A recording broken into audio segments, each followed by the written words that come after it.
रमज़ान में रूहानी सेहत भी बनाएं और जिस्मानी भी। तो जिस्मानी सेहत में वो जल्दी जल्दी, क्योंकि टाइम ख़त्म हो रहा था, दो चीज़ों को फोकस कर लें। बाहर की चीज़ें छोड़ दें आप, जिनमें ख़ास तौर पर चीनी और कुकिंग ऑयल, इन दो चीज़ों को क्या कर दें, अपनी डिक्शनरी से निकाल दें। अब कुकिंग ऑयल नहीं खाएंगे तो क्या खाएंगे?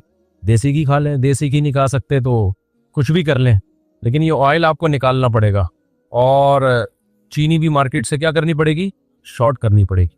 तो अब ये खुद आपने प्लानिंग करनी है कैसे होगा ये, लेकिन आपकी ज़िंदगी बन जाएगी, इतना सुकून मिलेगा ना। चंद दिन टेंशन होगी आपको। दूसरी बात ये कि रोटी चावल भी कम करें, क्योंकि रोटी में भी बहुत ज़्यादा कार्ब होता है, निशास्ता होता है। आजकल की रोटी ये वो रोटी नहीं है जो आपके अब्बा दादा खाया करते थे, ये वो वाली गंदुम नहीं है, इसमें बहुत ज़्यादा चेंजिंग हो चुकी है। अब जो बीज गंदुम का है ना, ये वो वाला गंदुम नहीं है। पहले गंदुम की रोटी में कार्ब कम होता था और दीगर चीज़ें ज़्यादा होती थी। अब वो ऐसा बना दिया है कि जैसे फार्मी मुर्गी है ना, 6 महीने में सब कुछ, तो गंदुम भी ऐसा ही है। पहले इतनी बड़ी बड़ी गंदुम हुआ करती थी, उतने बड़े बड़े पौधे, वो निकलने में टाइम लगता था। अब तो ठक ठक ठक करके गंदुम निकल रहे हैं और इसमें कार्बोहाइड्रेट का रेशो बहुत ज़्यादा हो गया है, तो वो भी फैट ही है, यानी मीठा ही है वो, उससे मोटापा आएगा। चावल में भी ऐसा ही है। कम करें, मैं ये नहीं कह रहा ख़त्म करें, कम करें। तो जब आप कम करेंगे तो फिर बढ़ाएं क्या भाई, आप गोश्त खाएं ज़्यादा, गोश्त के पैसे नहीं है तो ये चाट माट ज़्यादा खा लिया करें इफ्तारी में। चने की चाट हो गई, इनमें थोड़ा कार्ब कम है ना। लोबिया हो गया, लो भैया कहते हैं ना, लो भैया, तो लो भैया, अब लोबिया खा लो, आप लोबिया खा लो, सफ़ेद चने खा लो, उसकी चाट खा लो, काले चने की चाट खा लो, और अल्लाह भला करे आपका अंडे मंडे खा लो। ये जो क्या करो, खजूरें खा लो। ये जो है ना आपका हिसाब किताब, चावल, रोटी और चीनी, चीनी से मुराद चीनी से बनी हुई चीजें। पता चला आपने चीनी छोड़ दी, रसगुल्ले खा रहे हो आप, चूंकि मैं चीनी नहीं खाता, तो रसगुल्ला तो चीनी ही है ना।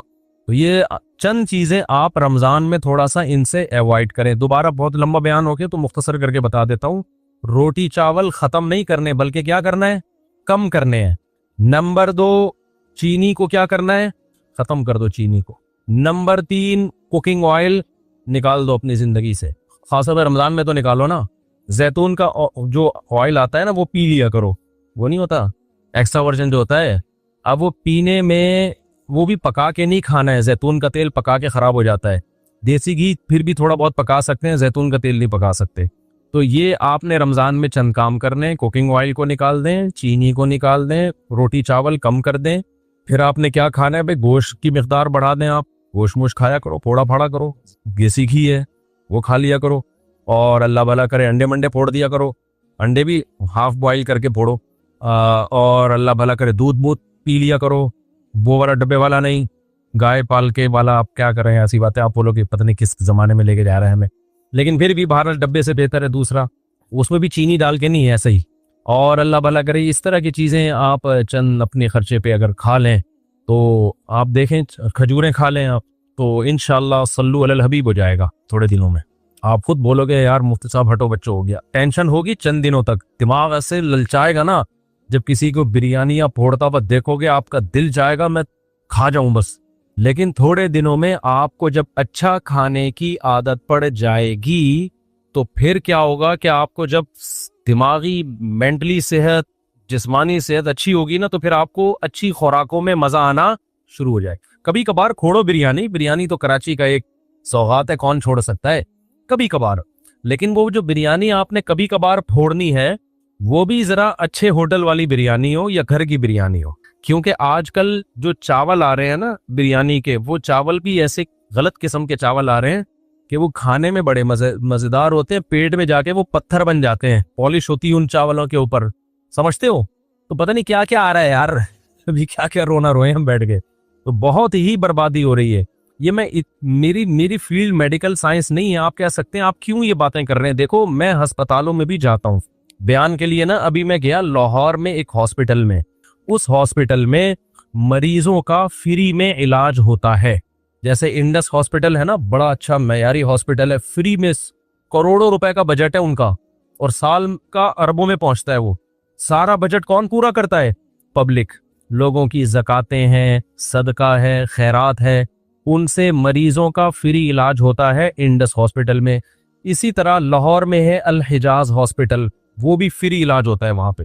ताजिर बड़े ईमानदार वहां के। मैं गया, मैंने वहां जाके एक चीज देखी, डायलिसिस के जो पेशेंट है उसमें मैं गया, लाइन से लोग लेटे हुए हैं, जवान जवान आदमी गुर्दे गंवा बैठे हैं अपने।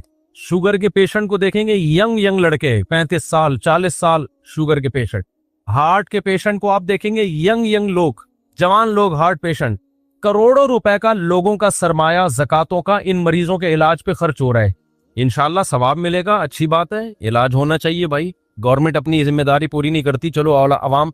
लेकिन मैंने वहां मैनेजमेंट से कहा कि इतने करोड़ों रुपए लोगों के, इन लोगों के इलाज पे खर्च हो रहे हैं, तो कुछ सरमाया आप वक्फ करें लोगों को अवेयर करने के लिए कि भाई डायलिसिस के पेशेंट बनते क्यों हो, ऐसे काम क्या कर रहे हो कि 40-40 साल की उम्र में तुम्हारे गुर्दे जवाब दे गए हैं, तो कुछ पैसा इस पे भी तो खर्च होना चाहिए।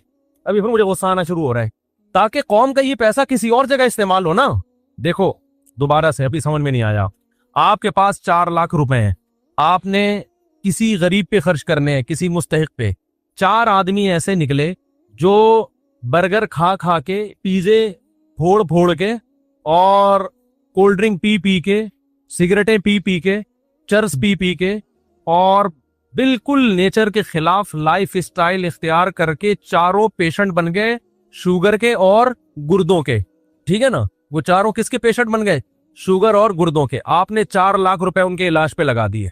ठीक है, आपको नियत का सवाब मिलेगा इंशाल्लाह। लेकिन अक्लमंद आपको मशवरा देगा कि यार ये जो 4 आदमी पिज़्ज़े फोड़ रहे हैं और सुबह शाम बोतलें चढ़ा रहे हैं, पान गुटके खा रहे हैं, सिगरेटें फूक रहे हैं, इनका बेतहाशा पैसा इन फजूल चीजों पे खर्च हो रहा है। तो आपको अल्लाह ने 4 लाख रुपए दिए, इससे पहले कि ये मरीज बने आप 1 लाख रुपए इस पे खर्च कर दो कि ये इंसान के बच्चे बन जाएं। वो 1 लाख में बन जाएंगे। 1 लाख रुपए में आप क्या करो, एक वर्कशॉप करवाओ, या यूट्यूब का कोई चैनल खरीद लो, उस पे लोगों को अवेयर करो, या किसी मशहूर आदमी का से एक डॉक्यूमेंट्री बनवा लो, ताकि जो मशहूर लोग होते हैं उनकी बात फैलती जल्दी है, जिसमें उनको पिज़्ज़े बर्गर के नुकसानात, कोल्ड ड्रिंक के नुकसानात, पान गुटके के नुकसानात, चर्स और फजूल चीजों के नुकसानात बताए जाए। तो 1 लाख रुपए में इनकी खोपड़ी में ये बात बैठ जाएगी कि हमें ये फजूल चीजें नहीं खानी चाहिए। खाने की चीजें हमारे क्या हैं? खजूर खाओ मेरे भाई, शहद खाओ, और अल्लाह भला करे आपका, थोड़ा रोटी चावल पे कंट्रोल करो, थोड़ा कम खाओ, एक्सरसाइज करो, वर्जिश का बहुत बड़ा दखल है, रोजे रखो। वो 1 लाख में क्या होगा कि कौम का बहुत बड़ा सरमाया भी बच जाएगा और लोग डायलिसिस पेशेंट बनेंगे ही नहीं। अब समझ में आया मैं क्या कहना चाह रहा हूं? तो देखो, गरीब की खिदमत सिर्फ ये नहीं है कि जो डायलिसिस पेशेंट हैं या शुगर के पेशेंट हैं या जो हार्ट पेशेंट हैं, ज़कातों से उनका इलाज कराओ। इससे बड़ी खिदमत ये है कि आप पहले से उनको गाइड करो, अवेयर करो, ताकि वो ऐसे पेशेंट बने ही नहीं। आप आई समझ में बात की नहीं आई? तो ये भी मजहब का टॉपिक है या नहीं है? मैं आपको तरगीब दूंगा डायलिसिस के पेशेंट पे आप ज़कातें खर्च करें, आपको बहुत सवाब मिलेगा। ठीक है, ये भी मेरा मौजू है। इससे ज्यादा मैं इसको फोकस नहीं करूं कि यार लोगों को अवेयर करो ताकि वो डायलिसिस पे जाए ही नहीं ना, गुर्दे बचा के रखें अपने। लेकिन कोई मौलवी इस पे बात करेगा तो लोग कहेंगे यार हमसे नमाज रोजा सुनने के लिए आए और ये कैसी बातें कर रहा है। तो भाई बात वही कर रहा है, ज़कात का मकसद गरीबों की मदद है या नहीं है? तो गरीबों की मदद इस ज़कात देने में इतनी नहीं है जितना उनसे कोल्ड ड्रिंक, पान गुटके और सिगरेट छुड़वाने में है। और ये तो सिर्फ गरीबों की नहीं, अमीरों की भी मदद है। जब बिस्तर पे लेटोगे ना जाके, अमीर हो या गरीब, दिन में तारे नजर आ जाएंगे जब आपको डायलिसिस शुरू होगा आपका। अल्लाह बचाए सबको। एक बीमारी वो होती है जो कुदरत की तरफ से हो, वो पैगंबरों को भी होती है। पैगंबरों को बीमारियां किसी बदपरहेजी की वजह से नहीं होती, वो कुदरत की तरफ से होती है।